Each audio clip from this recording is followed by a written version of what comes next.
नमस्कार, मैं doctor Hemant Sharma, MD physician. आज आपको फुनिकुलाइटिस के बारे में बताने जा रहा हूं। जैसे कि फुनिकुलाइटिस होता क्या है, आज हम इसके बारे में समझेंगे। तो बायलेटरल फुनिकुलाइटिस क्या होता है? अगर आपको भी फुनिकुलाइटिस है और अगर इसके सिम्टम्स हैं तो आप अपॉइंटमेंट बुक कर सकते हैं। व्हाट्सएप नंबर डिस्क्रिप्शन में रहेगा, वहां पे जाके।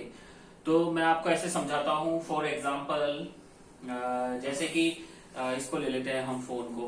तो ये जो रेड वाला पोर्शन है इसको हम टेस्टिस मान लेते हैं और ये इसके ऊपर एपिडिडाइमिस रहेगा। और ये जो कॉर्ड जा रही है लंबी सी, ये जो वायर जा रहा है इसको हम स्पर्मेटिक कॉर्ड बोलते हैं। अब फुनिकुलाइटिस में क्या होता है, ये जो स्पर्मेटिक कॉर्ड है इसका इन्फ्लामेशन होता है। टेस्टिस में अगर इन्फेक्शन है तो ऑर्चाइटिस, एपिडिडाइमिस में इन्फ्लामेशन है तो एपिडिडाइमाइटिस, और अगर ये स्पर्मेटिक कॉर्ड में इन्फ्लामेशन तो इसको बोलते हैं फुनिकुलाइटिस। ठीक है, तो मैंने एपिडिडाइमा ऑर्चाइटिस पे तो वीडियो बना ही रखा है। अब आज का वीडियो है स्पर्मेटिक कॉर्ड इन्फ्लामेशन, या फिर हम इसको बोल सकते हैं फुनिकुलाइटिस। ठीक है, तो इसमें क्या होता है, मेनली ये एक साइड भी हो सकता है, ये दोनों साइड भी हो सकता है। जैसे राइट टेस्टिस लेफ्ट टेस्टिस के साइड में भी हो सकता है। तो इसका सिम्टम्स क्या आता है? सिम्टम्स होगा, कई बार हो सकता है कोई सिम्टम ना हो। कुछ केसेस में आपको दर्द होगा, सूजन सी फील होगी, हार्डनेस स्क्रोटम पे फील होगा। अब जानते हैं कि फुनिकुलाइटिस किनको होता है। जैसे कि इसके कारण क्या है, किसी को यूरिन इन्फेक्शन हुआ। यूरिन इन्फेक्शन में बोलते हैं मुझे तो जलन होती नहीं है, मुझे दर्द नहीं होता, फिर यूरिन इन्फेक्शन कैसे हुआ? अगर आपको यूरिन बार बार भी आता है, यूरिन कंट्रोल नहीं हो रहा, लीक हो जाता है, तो वो भी एक सिम्टम है यूरिनरी ट्रैक्ट इन्फेक्शन का। ठीक है, तो यूरिन इन्फेक्शन से आपको स्पर्मेटिक कॉर्ड का इन्फेक्शन हो सकता है, फुनिकुलाइटिस हो सकता है। उसके अलावा प्रोस्टाइटिस, अगर बड़ी एज है तो प्रोस्टाइटिस नाम के इन्फेक्शन से आपको हो सकता है, या फिर STD, sexually transmitted disease, multiple partners के साथ संबंध बनाने से भी ये फुनिकुलाइटिस हो सकता है। ठीक है, तो ये बहुत सारे कॉजेज हैं फुनिकुलाइटिस के। अब फुनिकुलाइटिस के बाद एपिडिडाइमा ऑर्चाइटिस, इसका कॉम्प्लिकेशन भी हो जाता है। तो इसको बहुत अच्छे से इनिशियल स्टेज में ही ट्रीट किया जा सकता है। अगर सपोज कीजिए आप फुनिकुलाइटिस को ट्रीट नहीं करते हैं तो क्या क्या हो सकता है? आपको एपिडिडाइमा ऑर्चाइटिस हो सकता है आपके स्पर्म काउंट बनना बंद हो जाए या कम हो जाए। जिस पेशेंट को फुनिकुलाइटिस रहता है उस पेशेंट में क्या होता है, स्पर्म काउंट कम हो जाता है, ओलिगोस्पर्मिया हो जाता है। क्यों हो जाता है? क्योंकि जब ये स्पर्मेटिक कॉर्ड इन्फ्लेम्ड हो गई तो इसके इन्फ्लेम्ड होने से, शायद आपको दिख रहा होगा, इसके इन्फ्लेम्ड होने से क्या है, वो रास्ता छोटा हो जाएगा और जो स्पर्म बन रहा है टेस्टिस से वो आगे मूव नहीं कर पाएगा प्रॉपर, या फिर वो डक्ट सिकुड़ सकती है, खराब हो सकती है। तो इसे बोलते हैं फुनिकुलाइटिस, inflammation of spermatic cord.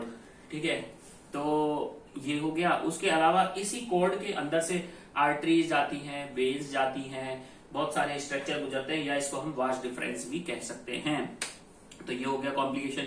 Infertility हो सकता है, मतलब आपको कभी बेबीज ना हो, आपका स्पर्म काउंट गिर जाए, या बिल्कुल टोटल इनफर्टिलिटी आ जाए, टेस्टिस गल सड़ भी सकता है, पर वो लास्ट स्टेजेस में। तो इनिशियल स्टेजेस में इसका ट्रीटमेंट बहुत इजी है। अब इसके और कारण क्या हो सकते हैं? जैसे मैंने बताया, हाइजीन एक इंपॉर्टेंट कारण होता है। या तो आप टाइट लंगोट पहनते हैं और हाइजीन मेंटेन नहीं कर पाते हैं, सफाई नहीं कर पाते हैं, या कोई सस्ता या गंदा अंडरवियर पहनते हैं।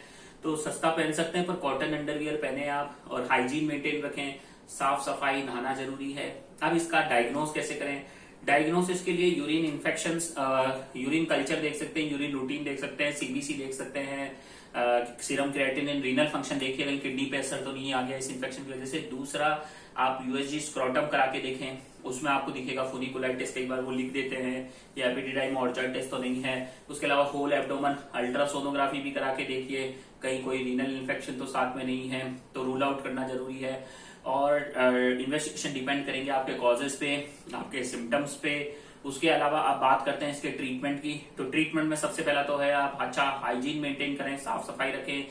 दूसरा, आपको क्या है, कॉटन अंडरवियर पहनना है। तीसरा, आपको एक स्टिच बाथ लेना है, गर्म पानी जो होता है, गुनगुना पानी, उसके अंदर टब में आपको 15 से 20 मिनट बैठना है पेल्विस एरिया में। तो उससे आपको टेम्परेरी रिलीफ तो मिल जाएगा 10-15 मिनट 20 मिनट के लिए। ये सुबह शाम करना होगा आपको, पर ट्रीटमेंट नहीं है ये। ट्रीटमेंट के लिए आपको एंटीबायोटिक्स दी जाएंगी, ठीक है। उसके अलावा आपको पेन किलर्स दिए जाएंगे और इसका ट्रीटमेंट छोटा नहीं चलता है, कुछ दिन के लिए नहीं चलता है, थोड़ा लंबा चलता है। वो डिसाइड करेंगे डॉक्टर्स और आपकी जनरलाइज्ड कंडीशन पे क्या ये इन्फेक्शन क्योर हो सकता है। यस, ये इस इन्फेक्शन का पूरा 100% क्योर पॉसिबल है। क्या आपको ऑपरेशन की जरूरत पड़ेगी? नहीं, इसमें ऑपरेशन की जरूरत नहीं पड़ेगी। इनिशियल स्टेजेस में आप मेडिसिन से ट्रीट हो सकते हैं। ठीक है, तो लास्ट में धन्यवाद।